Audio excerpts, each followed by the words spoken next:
You live in the United States? Yes. Okay. Do you have running water? Yes. You have electricity? Mm-hmm. You have food in the fridge?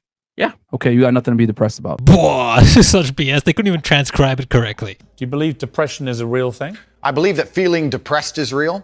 I don't believe depression as a clinical disease is real, no. Okay, I found a really easy, foolproof way to explain this to people like Tate. No scam, okay? Number one, the brain is a physical part of your body, right? It is a real thing that exists in your skull, at least for most of us. Number two, parts of our body can get injured, sick, hurt, or otherwise hindered such that they perform suboptimally. You can break a leg, you can pinch a nerve, you can have a heart attack, you can catch a cold, you can have asthma. Breathe air! You can have explosive diarrhea, you can go bald. I'm not missing my hair at all. My hairline's fine. I'm bald by choice. I shave my head twice a week. Point being, there are all these ways that parts of our bodies fail us. I'm sure most people agree that Alzheimer's or schizophrenia is a thing, so clearly the brain can fail you in ways that are reasonably out of your control. Number three, the brain has a huge impact on behavior, mood, how we perceive the world. This is why when people have brain damage, you cut a piece out, stick a rod in there, they behave differently. When those NFL people or kickboxers get CTE, they behave differently. When a person does drugs, they behave differently. I think almost everyone will completely agree with these three things. So if we accept these premises, as we should, the logical conclusion we can draw is the brain can suffer some ailment which impacts our behavior, mood, and how we perceive the world. And depression kind of falls under that. I mean, that's before we even talk about like studies or academic consensus. Just based on this, it just shouldn't be unbelievable that depression is a real thing. So when Tate says depression is a choice, my argument is you don't choose to have depression any more than you choose to have a broken leg or a heart condition or to be balding. It's kind of like driving a car, right? Sure, in one sense, you're clearly the one in control. Sammy,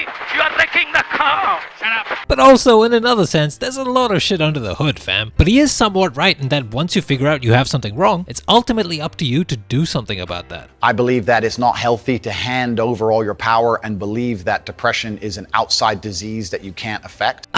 Who is he talking to? Nobody says you can't affect it or treat it. Just like you stick a broken leg in a cast, there are ways to treat depression. I would say the first thing you need to do is stop accepting the identity of a clinically depressed person. Stop accepting you have no control over this. And what you need to do is stop identifying that way and let's work together to try and fight against it. One question. Fight against what, mate? Because when you say fight against it, you're kind of tacitly recognizing that there is something there to fight. I can't become clinically depressed because I don't believe in it. I can't be haunted by a ghost if I don't believe in ghosts. But if you haven't showered in 5 weeks and you've lost the will to live, at that point it doesn't matter what you believe, you probably have depression. This seems to be his misconception. Acknowledging that you have depression doesn't mean you throw your hands up and accept being a loser. It's just a step to getting the help you need to be functional and actually take control of your life. And he said he lost his girlfriend, that's why he became clinically depressed. I said, listen, go to the gym, get a six-pack first. Once you got a six-pack, email me again. Strong body is a strong mind, go train. He started taking control of his own life, and now he felt better. Oh, come on, man. No doctor or therapist will tell you, oh, you have depression? Well, now you can't train or do exercise, bro. Here, stuff these 50 pills and get out of my office. No, they'll all tell you that sorting out your physical health and getting regular exercise will help you immensely. Problem is, this advice isn't always enough. Some of these people can't even get out of bed on a regular basis. So telling them to get a six-pack doesn't mean anything. If you can't even fathom wanting to improve your life, why would you go to the gym? Some people need extra help. That could be going to therapy, doing CBT, which is not cock and ball torture. It's this thing. And hey, yeah, sometimes people also need to take meds. You understand? You have to do the hard work first.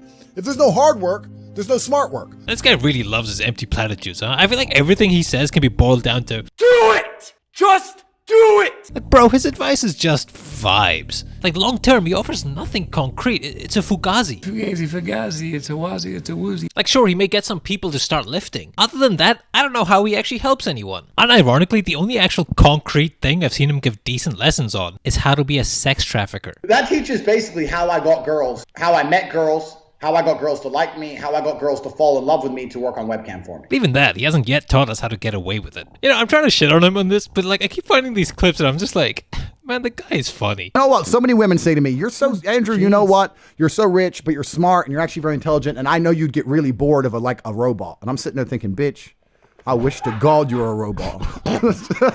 Anyway, back to his crappy advice. Yeah, do the Rocky Balboa thing, hype yourself up, go to the gym. But also, if you need it, go to the doctor, talk things out, get an actual action plan, take your meds. Do you have advice for depressed guys? Yes.